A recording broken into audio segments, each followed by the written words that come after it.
नमस्कार मंडळी, श्री स्वामी समर्थ. आज मी सकाळी मस्तपैकी ना अशी येल्लो कलरची बटाट्याची भाजी आणि छान पुरी केलेली, म्हणजे पुरी आणि भाजी केलेली. खूप दिवसांनी मला ती इच्छा झालेली खायची.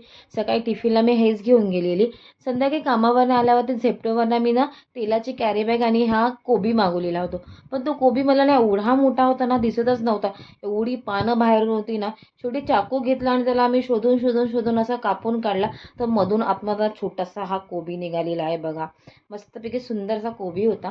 मग संध्याकाळी जेवण वगैरे झाल्यावर सगळी भांडी वगैरे घासून घेतली, कारण की भरपूर भांडी पडलेली होती बेसिनमध्ये. कारण श्री आज घरी होतं. श्रीने भरपूर भांडी घासलेली काढलेली होती, घासलेली नव्हती. तर ती सगळी घासून घेतली. मस्त बेसिन वगैरे छान घासून घेतलं. किचन वगैरे चांगलं मस्त फ्लोअर असं क्लीन केला आणि नंतर मग वायपरने मस्तपैकी असं सगळं पाणी बेसिनमध्ये काढून घेतलं आणि मस्त असा कोरडा केला. गॅस शेगडी वगैरे सगळं पुसून घेतलेलं होतं आणि असं सगळं काम माझं आवरून झाल्यावरती मग आता वेळ आलेली होती झोपायची. आणि त्याच्या आधी मी काल ना दूध थंड करायला फ्रीजरमध्ये ठेवलेलं, पण त्या फ्रीजरमध्ये ठेवल्यावर मी विसरून गेली. दुधाचं काय झालं आहे बघा, बर्फ झालेलं होतं.